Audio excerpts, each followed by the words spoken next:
Hai semua, nama saya Mustafa. Kembali lagi di tutorial data struktur dan algoritma.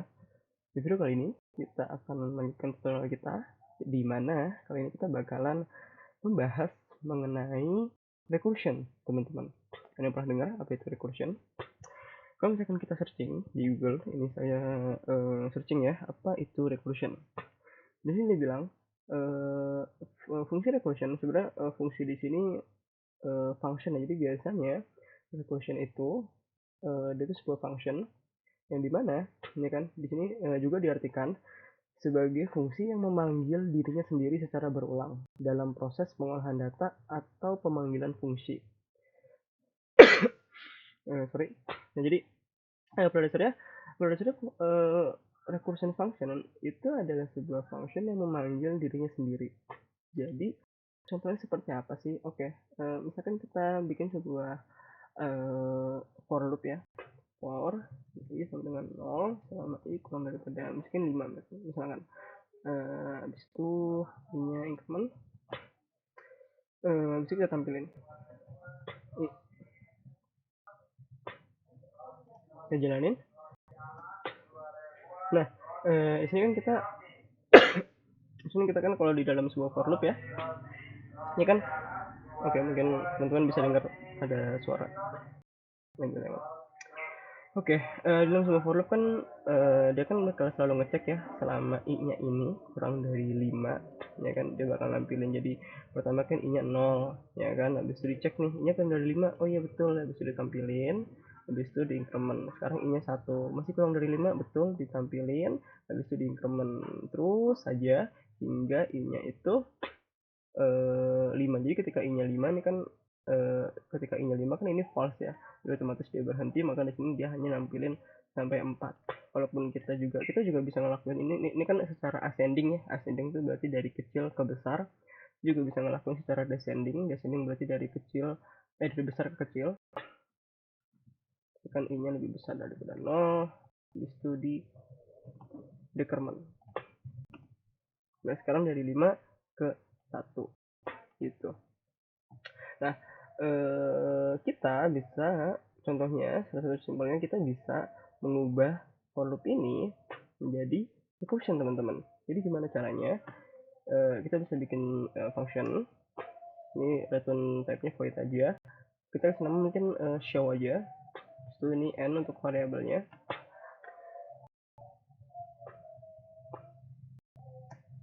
Oke. Nah, biasanya di dalam sebuah function recursion dia tuh ada dua syarat yang harus terpenuhi. Biasanya dalam recursion itu ada namanya base case. Jadi ada namanya base case dan ada namanya recursion case.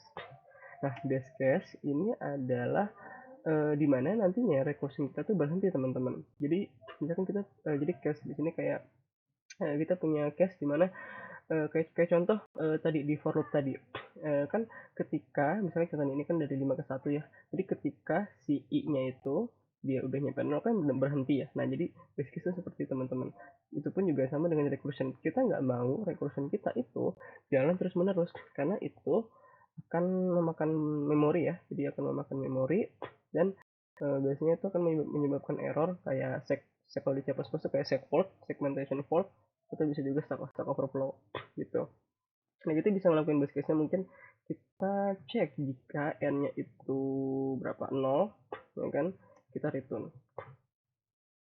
Nah, di sini kita barulah kita masuk ke recursion case kita, di mana kita manggil function show lagi, di mana kita bisa tulis show n-1 seperti ini. Lalu di sini kita bisa tampilin itunya apa namanya, angka n-nya. Nah, setelah itu kita coba panggil function kita, return show in tadi 5 tadi seperti ini. Oke, lalu coba kita jalanin. Nah, teman-teman perhatiin dia nampilin dari 1 hingga 5, berarti dia ini ascending ya. Kalau misalkan kita taruh show-nya di bawah, sekarang dia nampilin dari 5 ke 1.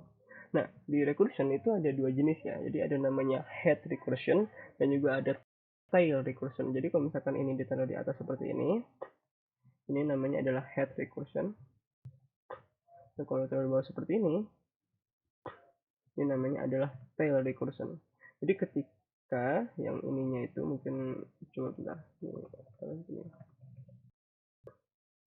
sudah hapus. Misalkan yang head recursion dulu ya. Nah, ini ketika head recursion, jadi ketika ini kan kita manggil function show-nya kan, show. Nah, n-nya kan 5 nih, n-nya 5. Lalu dicek apakah n-nya 0? Enggak kan? Habis itu dia masuk ke function ini recursion case-nya. Nah, pas dia nyampe sini, dia masuk dulu nih ke function recursion case-nya. Jadi dia masuk ke show lagi. Sekarang kan show-nya dikurang 1 ya. Berarti 5 dikurang 1 4. Sekarang dia 4. Apakah 4 itu 0?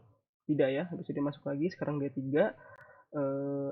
Cek lagi 30 bukan, habis itu 2, habis itu 1. Nah, habis itu pas nyampe ke 0, pas udah n nya 0 kan return nih, return. Nah, return dia berarti ke show yang ke 1 kan, ya kan, ke show di mana n nya itu 1. Nah, ketika udah nyampe sini berarti kan punyanya show yang n nya itu 1 itu kan sudah kelar ya, sudah dipanggil ya, karena kan dia udah nge-return.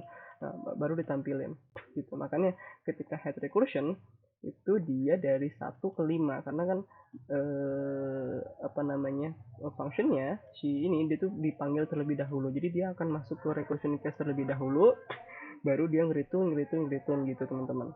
Nah, kalau yang tail recursion mungkin saya komen dulu ini.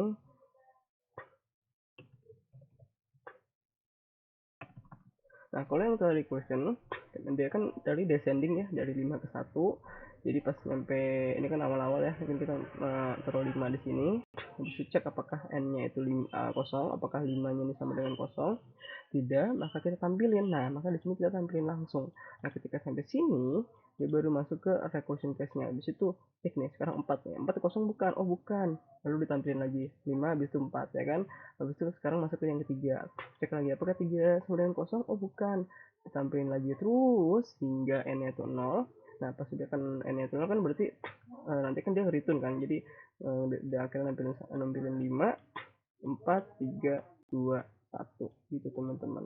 Jadi untuk head recursion dia itu secara descending, dan untuk head recursion dia itu secara ascending gitu. Jadi biasanya recursion juga teman-teman harus mengetahui apakah ini apakah recursionnya itu dipanggil terlebih dahulu ataupun sebelumnya gitu. Salah satu contoh yang paling sering digunain di sebuah mungkin tes dalam pekerjaan programming ya, itu adalah faktorial. Ada juga namanya Fibonacci. Kalau teman-teman tahu angka Fibonacci itu, kalau ya dia tuh kalau nggak salah kayak angka sebelumnya itu ditambah sama angka sebelumnya gitu dah. Tapi kurang ingat. Tapi di faktorial, teman-teman tahu faktorial, mungkin saya coba kasih gambaran di sini. Di faktorial itu dia tuh kayak gini ya. Misalkan 3 faktorial. Nah, bisa dilambangkan seperti ini. Itu sama dengan 3 dikali 2 dikali 1 gitu. Jadi 3 dikali 2 6, 6 dikali 1 6 gitu.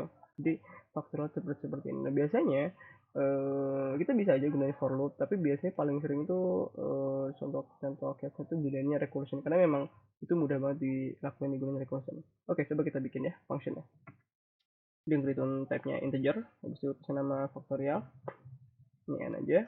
Nah, kita butuh apalagi base case, betul kan ya, if n-nya itu sama dengan 1, kita return n gitu. Jadi kita nge-return angka satunya. Nah, else kita return n dikali faktorial n minus 1 gitu. Jadi yang ini base case-nya dan ini recursion case-nya. Jadi misalkan contoh kita ini kan yang jadi ya, faktorialnya kita masukin angka 3. Habis ini kan return hasil ya. Itu kita tampilin. Nah, misalnya coba kita jalanin. Sorry. Nah, dia nampilin angka 6. Oke, sekarang coba kita breakdown gitu ya. Nah, pertama kan angka 3 kita taruh di function faktorial. Lalu dicek apakah n-nya itu 1? Tidak ya. Nah, di sini 3 nantinya akan dikalikan dengan recursion case dari n-1. Nah, sekarang kita masuk ke sini, n-1 berarti 2 ya. 2 itu 1 bukan. Oh, bukan. Habis itu masuk ke sini. Nah, 2 nanti bakal dikalikan sama faktorial di mana 2 dikurang 1, berarti dia faktorial di mana n-nya itu 1. Nah, sekarang pas nyampe sini, nah n-nya kan 1 kan ya. Nah, karena n-nya 1 dia langsung return nih. Return n-nya. Pas dia return berarti di sini hasilnya adalah 1 yang bagian faktorial di mana n itu 2. Jadi 2 dikali 1 di mana itu adalah 2, ya kan. Nah, kan sampai sini kan yang faktorial yang n-nya itu 2 itu kan sudah selesai ya. Nah, habis itu dia ngereturn nih ke faktorial yang n-nya itu 3. Habis itu di sini 3 ya kan, dan di sini 2. Jadi 3 dikali 2 6. Habis itu dia return deh gitu, teman-teman. Maka dia akan menghasilkan 6 gitu. Ada juga Fibonacci, teman-teman mungkin bisa ngecek juga. Fibonacci recursion ini lumayan sering digunakan ya di beberapa contoh-contoh soal-soal algoritma. Salah satunya kalau tidak salah namanya istilahnya itu backtracking. Backtracking juga tuh kalau salah dia gunain recursion. Jadi teman-teman bisa coba gunain. Biasanya sih memang lebih sering di pertanyaan-pertanyaan interview gitu ya, atau algoritma gitu. Oke, jadi itu dia contoh recursion, dan kita udah belajar recursion, ada head recursion, ada tail recursion, dan sebagainya. Dan ini juga contoh penggunaan recursion di faktorial. Jika teman-teman suka video ini, mohon untuk di like, share, dan subscribe. Semoga bermanfaat, dan sampai jumpa.